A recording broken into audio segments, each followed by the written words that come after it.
lead us in a word of prayer? Sure. Let's pray.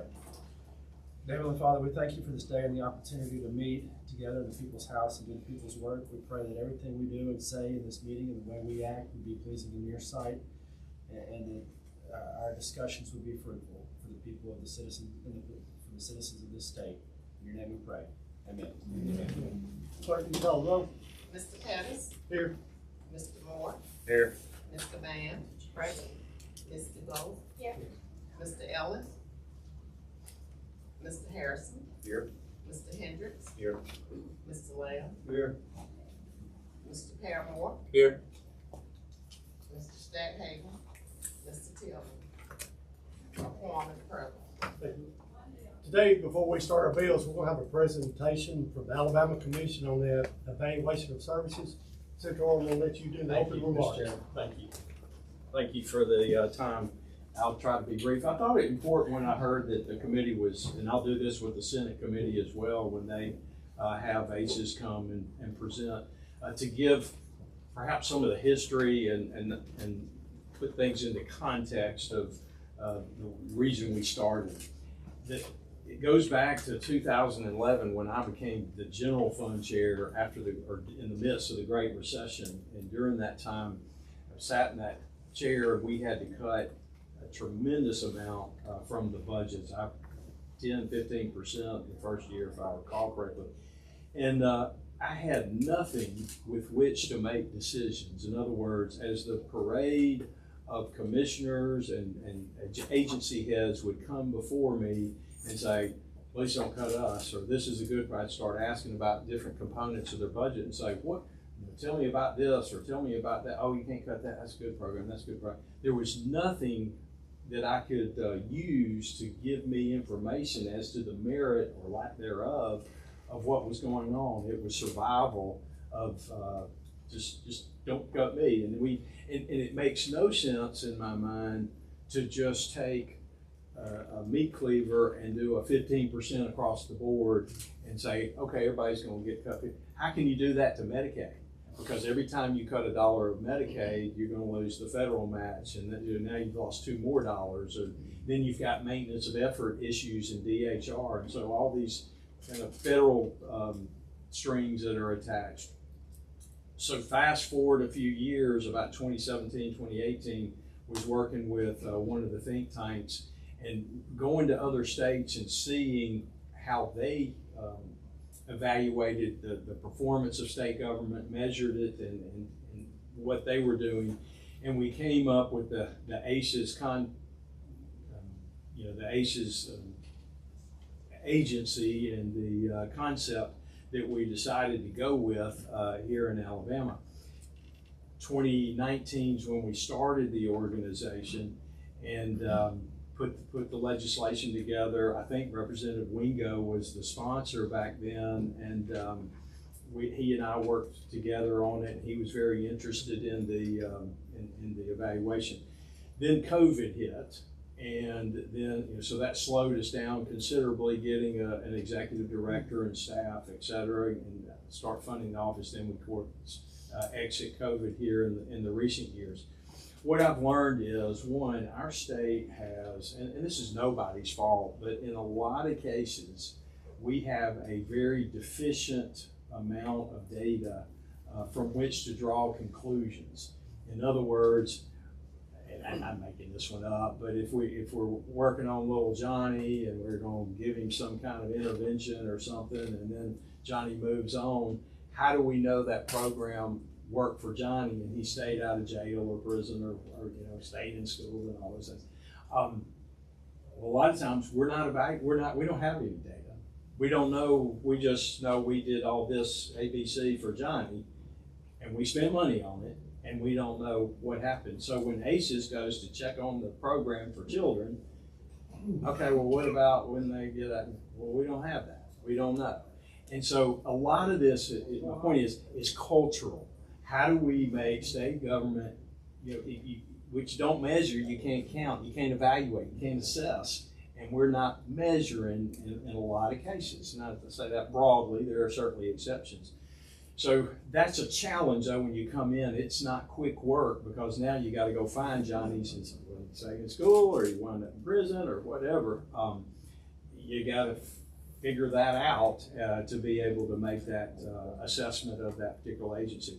The funding for the organization is around $500,000 or $600,000. So we've been creeping it up, and we've got a staff of five people. Representative Witt sits on our commission.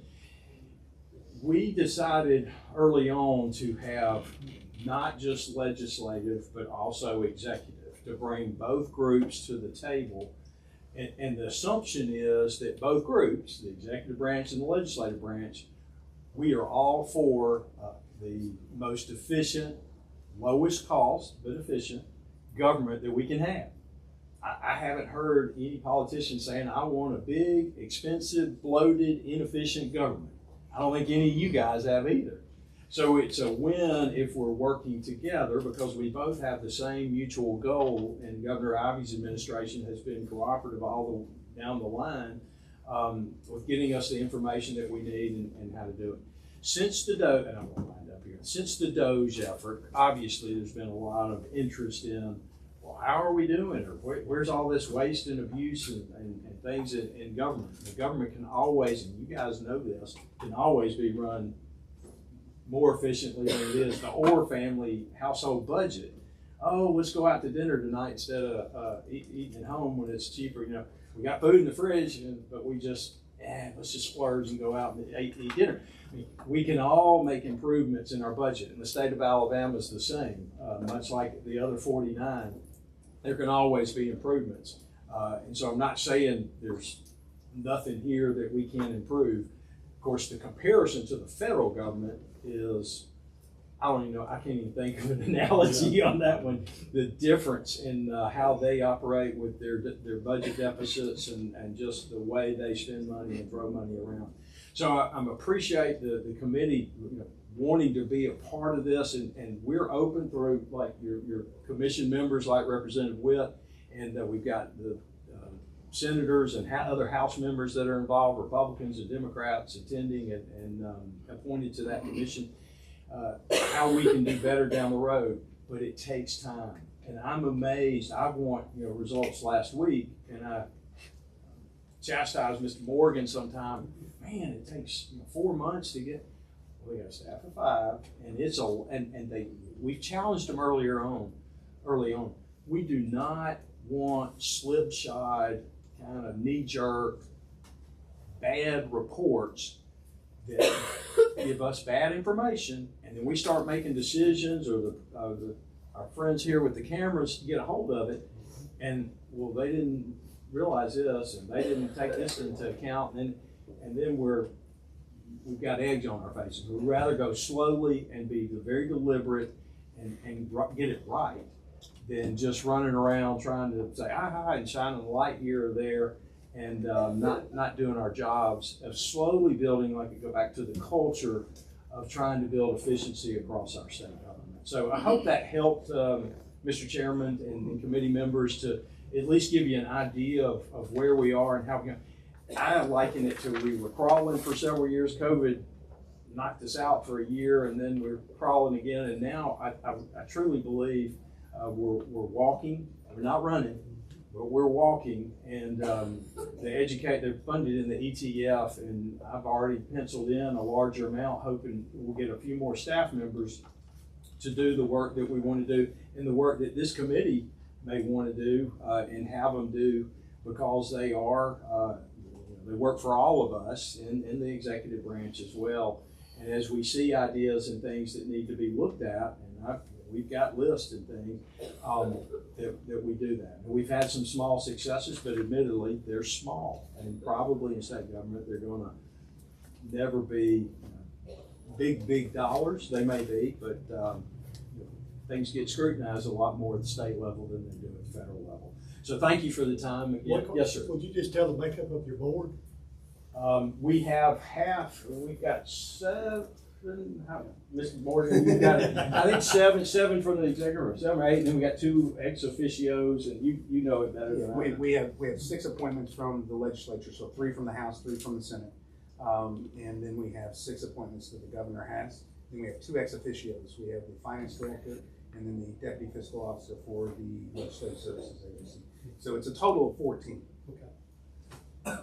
Any other questions for me? You want to get rid of it? I have a question. Do y'all have any, I said you started in 2019, Yes, Chairman.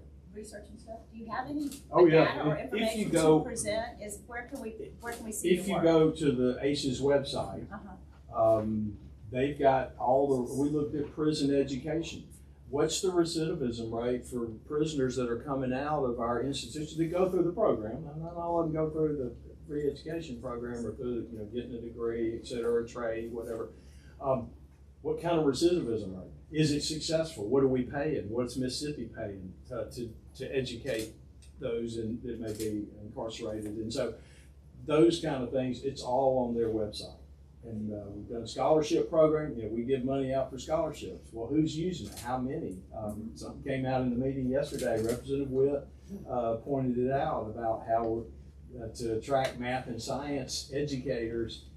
There's a lot of surplus money being left on the table. ACES found that. In other words, we're appropriating. They've got a $3+ million carry forward that's just sitting there. We're appropriating $700,000 plus a year and using $200,000 plus a year for these scholarships. The delta of $500,000 is just accumulating. Now, that's something we need to look at. They found it. So those kind of things going forward, if we get the staff up and get going, we'll certainly all be the better for it. Yeah, Mr. Chairman, I'm glad you brought that up. Chairman Witt, I was just, if you had anything you wanted to add, I know you helped find these savings here recently, but I will just say this, that it has been a pleasure of mine to serve on this committee since it was formed. And we did crawl, and we are beginning to walk, but I do think that we're going to do some great things. I encourage you to go out and look at the work that's already been done regarding our reports. They are in-depth and they're very, very thought-provoking, and it's asking a lot of questions that we need as legislators to be asking. So I would like every legislator to get a copy of this report, particularly our general fund chairman, to see exactly what is being spent. One concern that I have is these pilot programs that never seem to go away, right? I mean, we're going to do a pilot program for 3 or 4 years, and how do you define the success? In our legislation and things moving forward, we've got to have what a definition of success is on some of our bills and some of our language to see, okay, is this program successful? Just like Chairman Orr said yesterday in the conversation that we had in our last meeting, this particular program was only utilizing 28% of what it was funding, which is, and then they had a huge carryover. Well, if you take just that one small company or a state agency, multiply it by 10, 20, 30, or all these other funds out there that are getting funded, then we have real money. So I think it's some things that you'll be interested in. We're certainly interested in it, and we're looking forward to hopefully increasing our staff and being able to provide more for the legislature. Thank you. So when y'all have the findings, do y'all communicate that with the different entities? Yeah. Or do you communicate that with the budget chairs or? So we have, and we've encouraged that each legislator go to our website and look at that, but we're in discussion now of actually maybe providing those reports out to the members of the legislature. So to see if that's something, but particularly we want to make sure the budget chairs get that. And if they see a fund that's building up over the last 5 years, it has $29 million in it, and it needs to be maybe stopping down some. I mean, you've got 4 years of carry there. There's no need to fund that program anymore.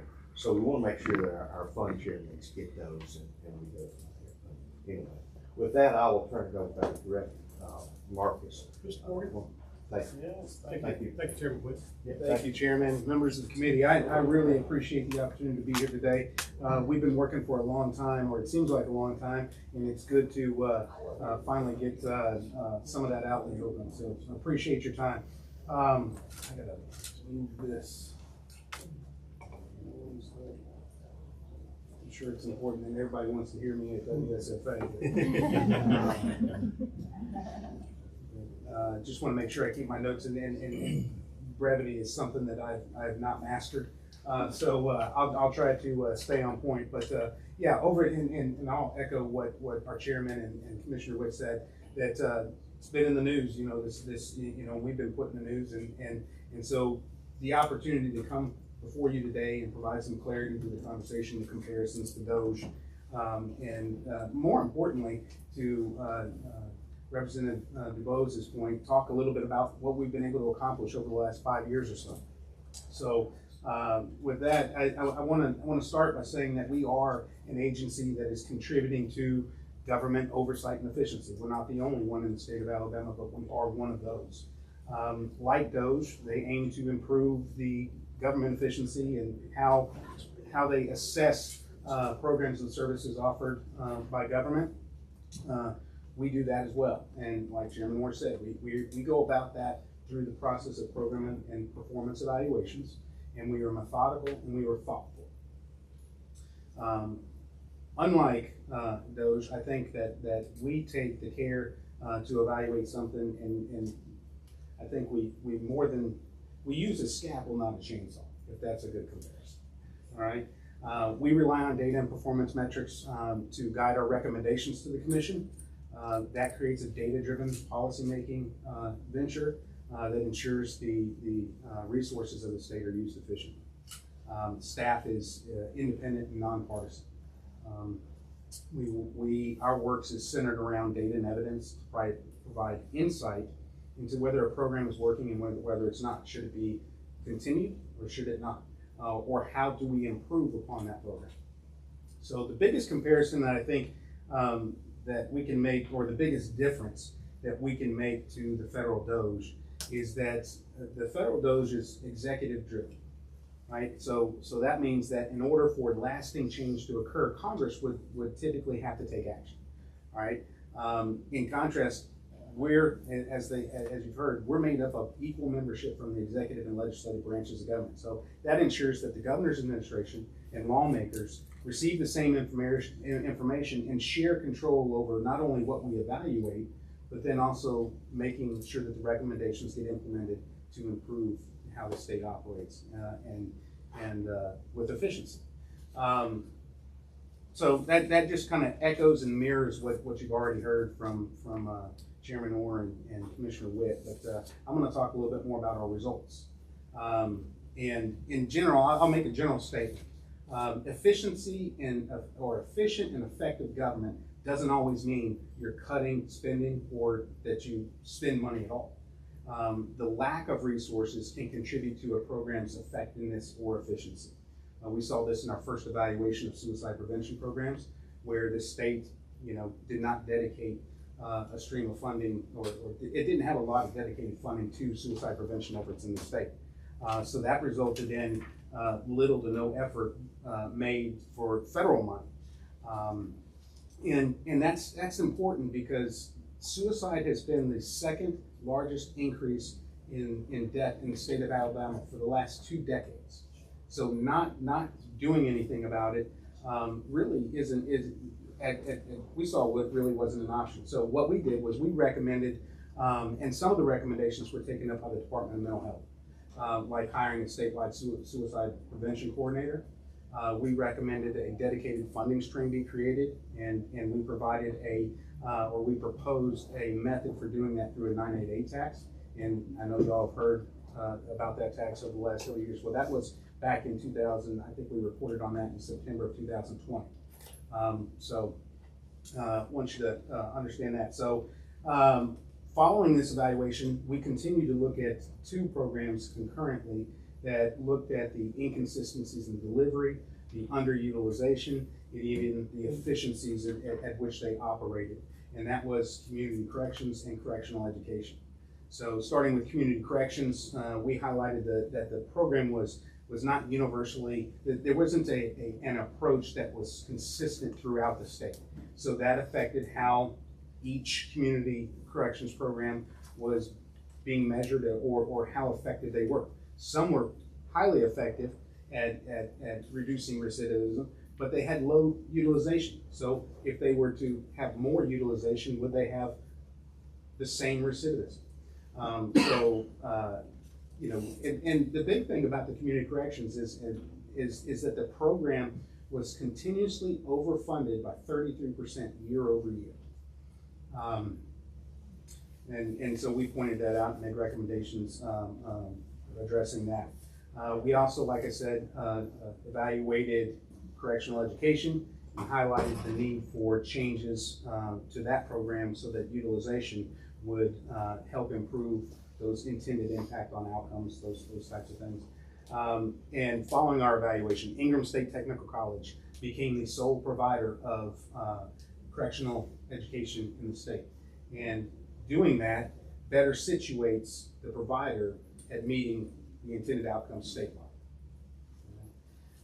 In 2021, and I'm getting there, I promise you I'm landing my plane. In 2021, we conducted evaluations within rural healthcare. All right, specifically, we looked at 5 scholarship and loan forgiveness programs, and we found out some were being effective. They were placing medical professionals in rural areas of need, and some were not. Some were missing the mark by a large amount. So collectively, we found that these programs collected over $6 million, and were holding $6 million worth of funding over a period of time, from their appropriations to their spend to their recouping of money. So why is that important? Well, the scholarship and loan programs were intended to provide tuition and other assistance while they're going through medical school or nursing school or whatever it is, if they will go serve in an area of need, a defined area of needs. Well, instead of going and serving, they signed a contract to serve before they got the money. So, but instead of serving, they paid the money back in cash. Well, these organizations, these boards that were doing that, we're just holding on to it. They weren't offering more loans with the money. That money is just being held, and at that time, it was being held outside the state treasury. So you wouldn't know that it's there. Now I think most of them had to move the money into the state treasury, so you all have addressed that. But that money's still sitting there unspent and unused. And that's more than $6 million. Now I want to talk about teacher profession, teacher workforce, and programs affecting K-12 education.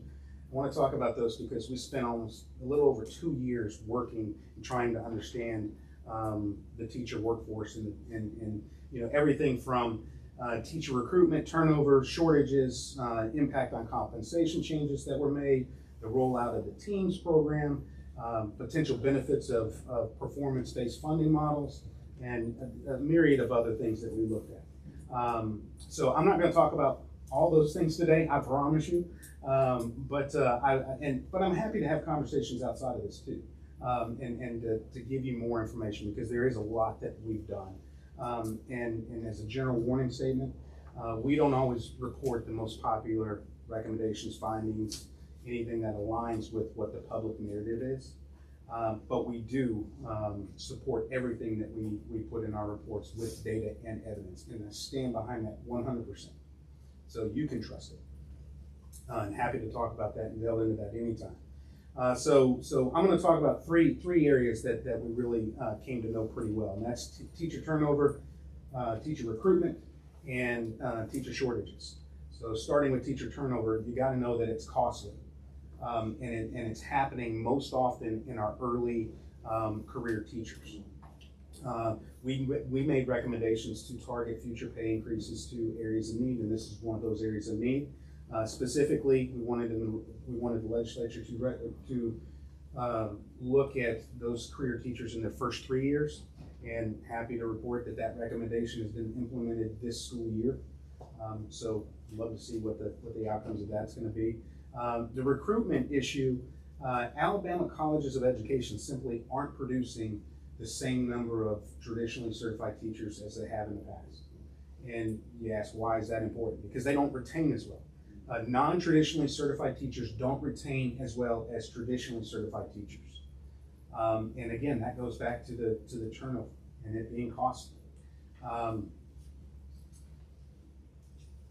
When it comes, this is the most unpopular thing I'm gonna probably say today. So when it comes to teacher shortages, I'm gonna start by saying that we had to, as an evaluation group, we had to define what a shortage was, because there was not a consistent definition or a clear definition within the profession or within the state. So we had to define what that shortage is, and we reported back that with one exception, special education, the state does not have a statewide teacher shortage issue. Rather, we have an issue that's concentrated in pockets of the state and subject matter within the state. And that's where the programs, so statewide initiatives need to be targeted towards those particular areas. We also use that data to inform in our report and to our commission that the student-to-teacher ratios were almost universally improving in across the state. And that narrative presses up against the national and the state narrative of a teacher shortage. Moving on real quick, and I've got maybe 2 or 3 more, and then I'll wrap it up. But the teams rollout, real brief with this. We highlighted a successful implementation of the teams program. State Department of Education had a very short window of time to once that legislation was passed and signed, to actually implement that. But what we did find is a process that had significant inefficiencies embedded in it. It took them nearly 3 years to automate the application and renewal process for the teams contracts. And you can imagine you're in a district that can have a lot of teams teachers. The local boards of education were tasked with entering that information. It was an unnecessary burden on local boards of education. They had to enter that information in, the same information, year after year after year for 3 years before they could get that automated. We thought that was an inefficient process to put them through. Last year we evaluated the truancy program. Truancy program was coming to the legislature asking for considerably more funding than they had received in the past. And we got to evaluate that, and we finished the evaluation before the budget process was completed. So that was a very good thing, because they were wanting to expand their program statewide. And so we got them to pause their expansion until more accountabilities could be put in place. Because what we found is their program had a severe lack of accountability measures and data points to measure outcomes that they say they were accomplishing. So they paused expansion until we could put more accountabilities in place, make sure that they were able to measure the impact of their program, So the other work that we do is that we have been asked, I wish it was more often, but we have been asked to participate in study commissions, task force, and things of that nature. So most recently, we provided an in-depth analysis of administrative costs for the PHIP and SEIB boards and their administrative expenses. So we specifically looked at their administrative expenses, and while we demonstrated that while they perform similar services, the associated administrative costs could be vastly different. And that could be from a number of reasons. It could be for taking advantages of economies of scale, or the other factors like outsourcing of professional services and things of that nature. So those all contribute to the differences in that. There's a lot more to that, but I'll wait till the State Commission comes out on that. So in conclusion, I want to point out that this work does not come without its challenges, and I think we heard some of that from Chairman Warren and Representative Witt. But you have a dedicated staff that is committed to improving the outcomes of Alabama and becoming a more efficient and effective state government. 3 key takeaways. If you're going, I've talked for a long time and I apologize, but if you're going to take 3 key things away, this is what I want you to take away. We are an agency that contributes to the accountability and oversight of state government. Our recommendations are being implemented. And we are seeing change in the way that Alabama operates, and it's moving towards a more efficient government. And then finally, there's more to do. For us to be more successful, you as policymakers, program managers within the executive branch, lawmakers all around, have to do a better job of defining what success looks like and do it early. So before a program or when a program, you define what that success is, and then you make sure that there are mechanisms in place that will be able to measure that success over a period of time. And that's the way you make change. And that's like our vision long term, is to change that culture of policymaking from one that is more data driven and less focused on how many people we serve and what we accomplish by serving those people. Ask you a question. Yes, sir. Tell who tells y'all what to look at? I guess that's the easiest thing. I guess you can explain how the How do board you works. pick those reports? I was just looking. Okay. We have 14 members, so we meet with them, and typically that process starts right about now. And we made them aware of that in our meeting yesterday. So we meet with individual members, and we ask them, what are you seeing as the emerging issues and things of that nature? We've been doing this now for we're in our 6th year, so it's 5.5 years. We've kind of piled up a list of programs that over time members have wanted to look at, and then so we have that list that's ongoing, but we add to that list as well. So we look at the budget items and things that are moving, things that are expanding, new startups, things of that nature. So we meet with them. Then we have our commissioners vote on the topics, and then that's how our work plan gets started. So typically we have three levels of work plan. We have what we're gonna currently do, what's in the parking lot as I speak, what's up next, and then what would be considered if we could do. Next one, I got a couple first. Okay. I know on your website, I've looked at it. How do we compare to other states that do the same thing? I guess, say like on the general fund, I know you've compared our state, how they're spending and all this to other states. Where's Alabama stand? I guess in the southeast or in the country? And it varies depending on the metric that you look at. And just so you know how Alabama compares came about, because when we started, we had to go out. We wanted to find data sources that were reliable and trustworthy, and that we could go to on a continual basis as we evaluated tough topics. So so we could compare ourselves to the Southeast, to other states that are similar situated like us. And so we started finding all these resources, and we said, this is too much just to sit there. So we came up with how Alabama compares. We looked at a couple other states that were doing something similar, and we came up with that. So it depends on the performance metrics that you want to look at. But I can tell you, I don't spend a whole lot of time on the development and creation of that. We have someone that is dedicated to that. That's kind of her side gig when things aren't going as fast as we'd like them to go. But there are things like government spending, population, health, GDP, public assistance. A lot of these things too you can find on LSA's website and their dashboard. We go into a little bit more detail with that, and we update that on an ongoing basis. So when there's new data put out, we update that, how Alabama compares. So it depends on what you look at, but I think before I came over here, I think I looked at government spending and debt, and I think we ranked per capita.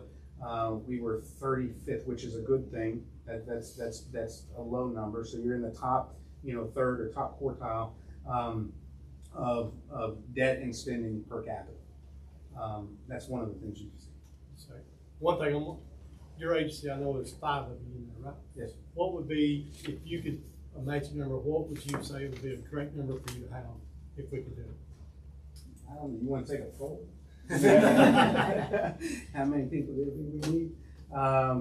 I would, we know how other offices work around the country, because we're part of a national network, and we get to professional development with them and network and do all those things. We've seen offices as many as 100, but that also incorporates in, they're a lot like LSA, where they have attorneys and they have fiscal and they have researchers and they have economists and they have all those things. Those are the bigger ones that are all encompassing. The ones that kind of stand out, they land somewhere around 20. But that also includes their administrative staff. We do not have any administrative staff. We do all this stuff, the accounting, the website, the tech, all that. We do that ourselves. So we'd land around 20. Okay. Now, it's gonna take a while to get there. Oh, I know. Well, and it's like we talked about, you crawl and then you walk. Now, we ain't not running yet, but we're in the walking stage, so we wanna make sure this agency's looking at everything they can, make sure we are spending money like we're supposed to. Yes, sir. Okay, come on. Mr. Van, I'll get you go first. I appreciate it, Mr. Chairman. You the chairman. Then you get there, then you the chairman. Other people speak. Okay, listen, mine is simply this, couple of topics you touched on. I was glad to hear you speak about the, suicide, prevention program and efforts. That was good to know, and especially with the tie-in to the mental health. I would like to get whatever stats and the numbers that you have on that, as well as how they are tackling that aspect. You can read it to me, but I like to see mine in right I'm numbers. taking notes. Okay, good. I'm I'm a taking notes. numbers. If you don't mind, I absolutely. Hey, I like to read and get the stats and see it in black and white. So if you can get me that, that's very critical. But I wanted to go back to something that you touched on, truancy. Yes, ma'am. Can you tell me, just go back to what you said about that, and because it seems like you all put a, not quite a period right there, but but a colon, semicolon maybe, and I want to know when you're all gonna wrap back around to address it. And the reason why is in the city of Birmingham school system, it was noted about a year ago, I think the end of 2023, going into 2024, made all the headlines because the truancy rate was so high. 25, almost 25% of the students, which is 18% higher than across the entire state. And so I would like to know if you all are going to go back, loop back around, make that a part of the equation. And lastly, our last meeting, Representative Collins came in and made a passionate plea with regards to the redevelopment or recurating of the DROP program.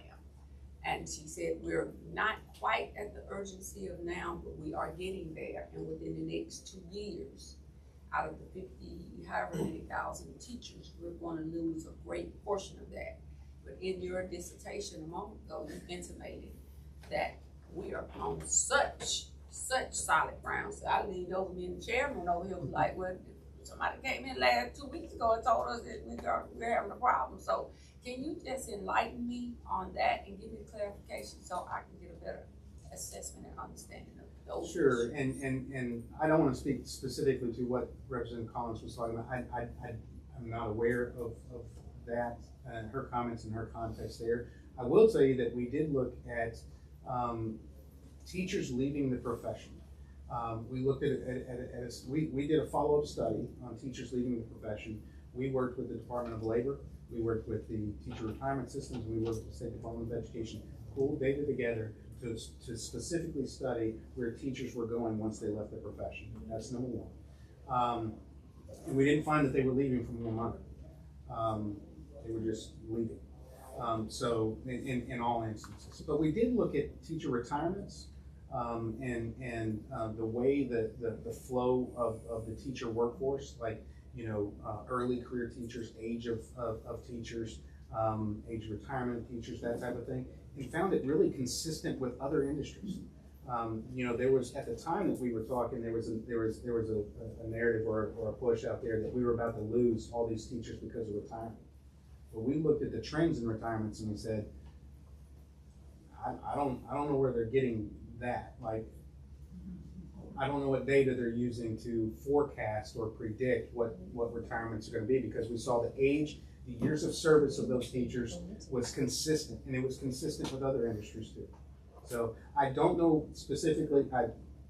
Representative Collins has been a big supporter of ours. I'm done. Would you tell me when you all did the, I guess whatever the analysis you all did with regards to that issue? You said you had a.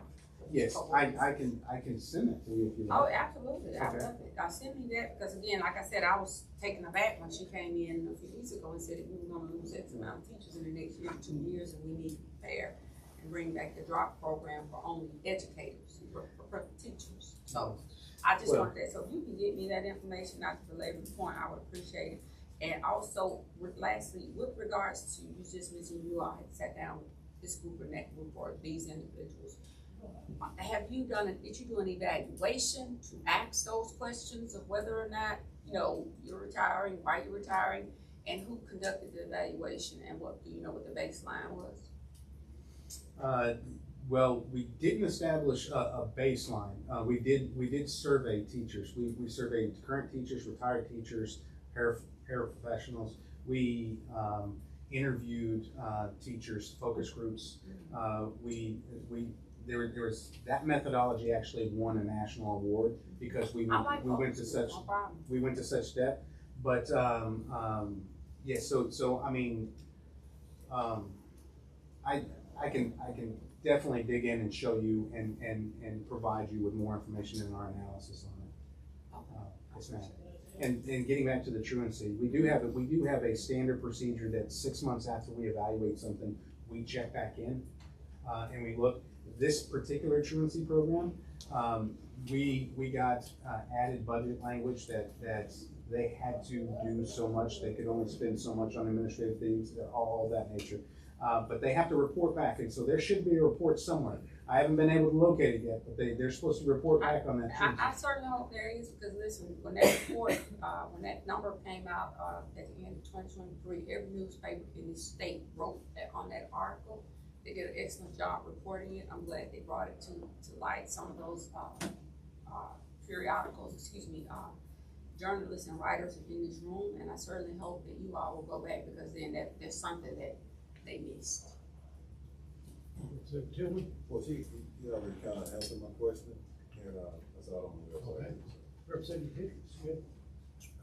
Okay. Anybody else have any questions? Just curiosity question on the rural health care, the doctors that paid it back, instead of going into the program service. What is it, about 3 years that they have to serve? 3 to 5, 3 to 5, depending on the program. What percentage was that cashed out or paid back? Roughly, was it high percentage or low? For one of the programs, they had a 97% completion rate. They served 97%. That was one of the most effective. That was one that we kind of modeled and said other programs need to model that, because they created high enough demand. They had a high enough incentive to not default, to not have to pay that back, and so we opened up legislation in the other professions and added those accountability measures within their legislation. There are 2 programs that one I think was about 33% successful, and then one that had placed 1 professional in an area of need over our study period. So, and that report can be found on our website as well. It's addressing rural shortage. Tell them your website, how to get to it. That's a big thing. Yes, sir. And I've got cards here for you too. Evidence.alabama.gov. But I'm happy to hang around and give you all cards and let you visit our website. Representative Hendricks. Okay, I have one question. Once y'all finish complete, I guess y'all report or your analysis, do y'all go back and let the agencies know how do you improve this particular issue, or that's the process? Because I'm curious about the community corrections and education component. So that's a great question, and we've built into a part of our process. When we're evaluating an agency or a program, or we're looking in something even on task force or whatever, any analysis that we do and any findings that we have, the program or the agency will know about it before we report to anybody else. And we will sit down with them, and we have stakeholder work group meetings, and specifically at the end of an evaluation, and say, this is what we found. Now, we keep them abreast of what we find as we go through. We don't hit them at the end with it, and so that they're shocked and like, oh, give us time to work through. You knew about this as we were working through the evaluation component. So when we come to the table at the end of an evaluation, we're sitting down to draft recommendations, and we want their input. How best do we improve this program or this aspect or this component of this program? They have a seat at the table, if you will, and contribute to in that discussion on how we draft recommendations. We don't always agree. There have been times where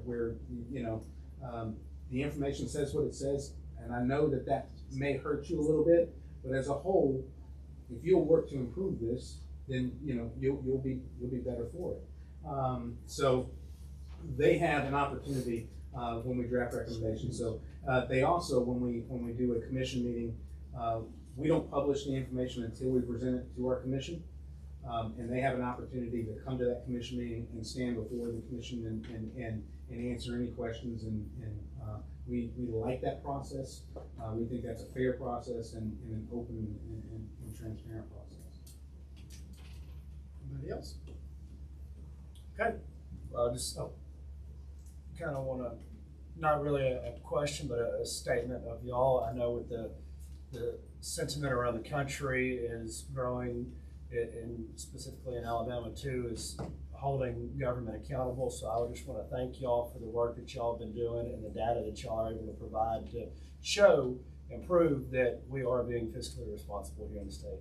I appreciate that. And remember that takeaway that I left you with. We have to define success, and then we have to have a measure, a way to measure it. And that is really how we change that cultural policy. It's like me and you talked before, didn't even know y'all existed. Yes, sir. And that's what we want to make sure all of our legislators, I want y'all to pass the word on to the other legislators. Oh, I think it's getting out now. Yeah, I think and that's the whole idea, because we're gonna give you plenty of work. Yes, sir. I appreciate it. I appreciate it. And I appreciate you coming and doing your presentation. Yes, sir. Thank you.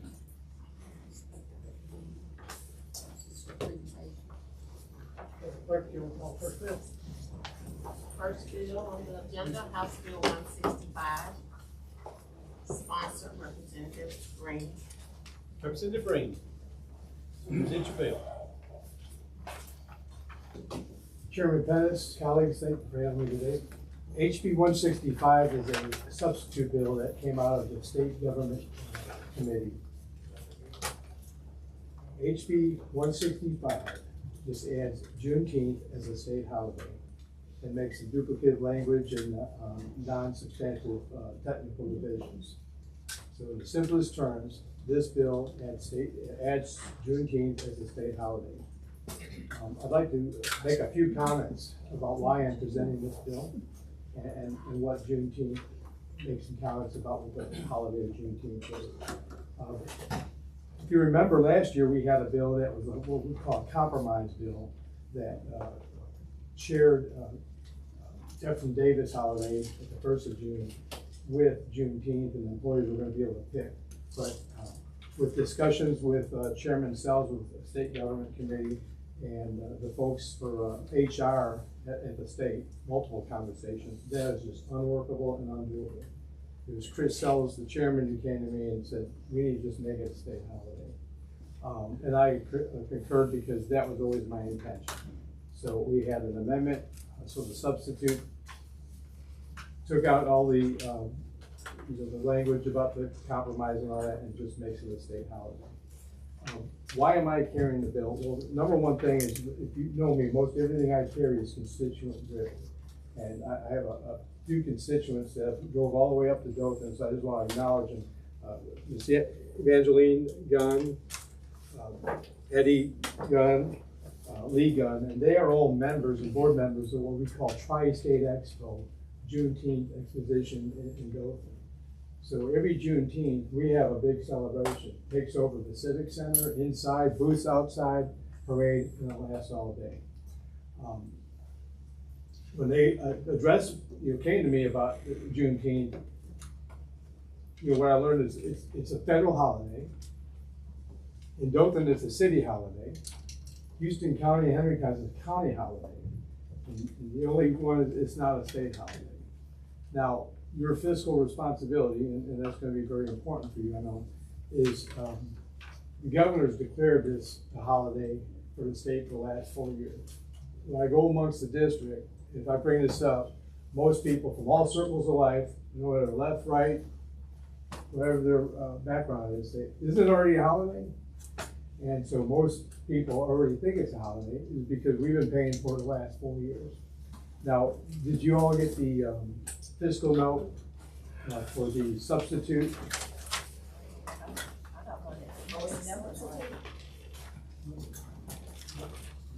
No, we don't have one. We don't have it. Okay. Now, it is on the website. When I looked up the numbers in it, it just said, Well, yeah, there aren't, well, that's because the cost is minimal. you have to consider Yeah, that. that's on the website, I saw it. Yeah, you have to consider that the majority, I'm not saying all, but the majority of state employees are salaried employees. That's one. What your minimum cost is for the holiday pay or the day in lieu of for state employees that have to be given the day off, that they couldn't be left off. And I will give you an example. Aaliyah, you can't take the day off. They may be able to reduce force, but they can't completely take the day off. Department of Corrections can't close, you know, so there are some entities that just can't close. So that's your cost. But again, we've endured that cost for 4 years. And, you know, nobody's come to us and said, hey, we can't afford this. This is breaking the bank. So I'll understand. Ms. Cobain? Thank you, Mr. Chairman.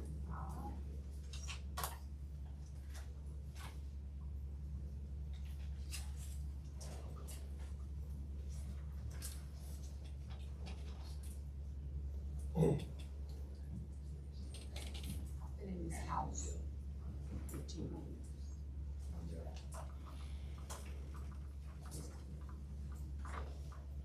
And I don't think there's ever been one piece of legislation that has come before a committee that I've had to wrestle with, especially anything that comes from those things that have impacted people of color.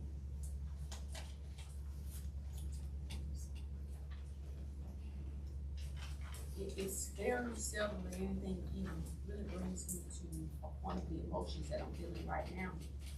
And let me just tell you why. And Mr. Chairman, I'll be brief. Thomas Jackson. I don't know how many years he's been trying to get this bill out. I then took over the effort. Last year I had a bill on the table that was just an outright bill, and Chairman Sells and I talked, and we were trying to get it out, and we subbed your bill, and that's when you were dead set on having a compromise with between two holidays. I took a lot of heat, but it was just so important to go ahead on at least try to get it to be a holiday. I took a lot of backlash. I explained why, and I explained why we did the compromise. And you and I talked. I understand you have these fine people here, and I hope you have respect for all of the people. And I gotta say this, because I cannot allow the rocks to cry out for me. And when I speak for those bones that dangle on the shores of the Atlantic Ocean. We were people that didn't ask to come here. We were beaten, we were maimed, we were raped, castrated across the shores of the Atlantic Ocean, sold into slavery, used as chattel, brought to Virginia in 1619 by white folk. And for 200 and something years, we were enslaved. And even after we were freed by Lincoln, we were still enslaved because some of us had not gotten the notice. That's the history. I got a problem, and you know what I'm gonna say. Wherever this bill has been passed in any state, it's never been carried and passed by white men. I got a problem with that, and that's why I took the beating last year. And that's why Sales had us to swap the bills out. And I responsored in the bill just to give it a straight holiday. This isn't even about me and my bill, but I'm closing. I have a problem. So much so that I don't want to vote on the bill because of that. Because see, even after that, for years, we were still being, we were still denied the rights of others. Some of us still, even today, although we walk around in our fine clothes, today, in 15 years, I don't think anything in 15 years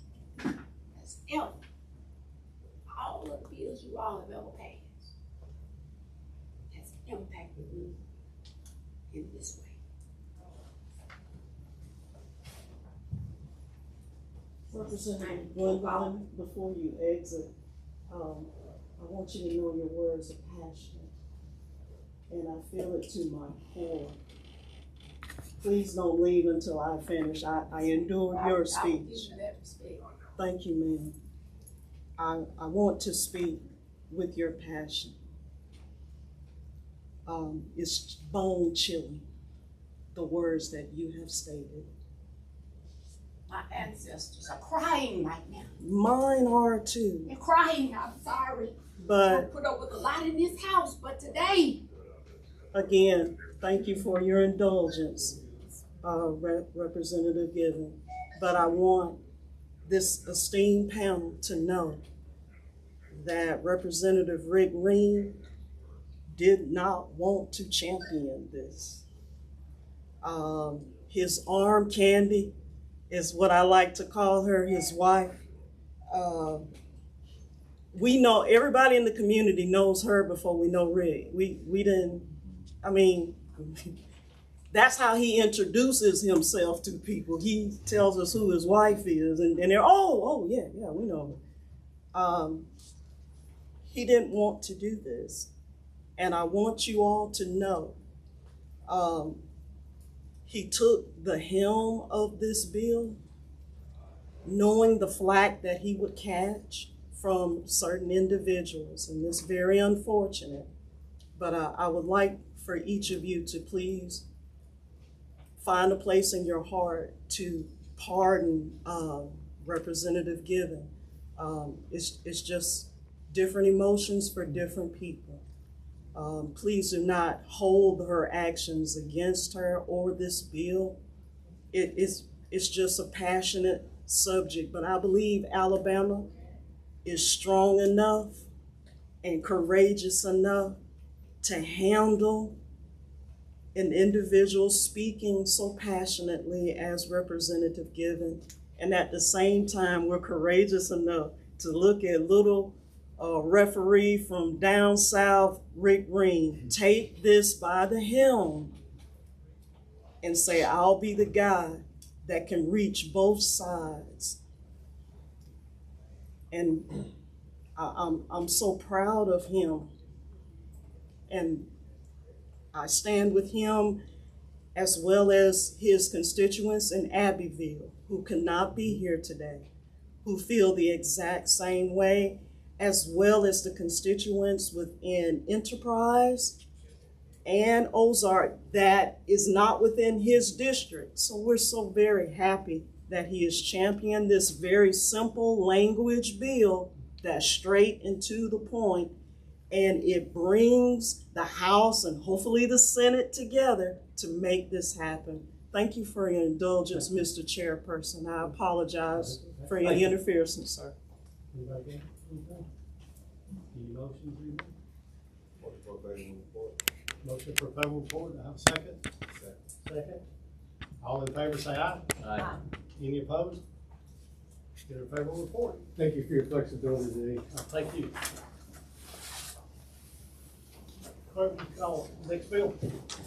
The next bill on the agenda is Senate Bill 95, Senator Chastain.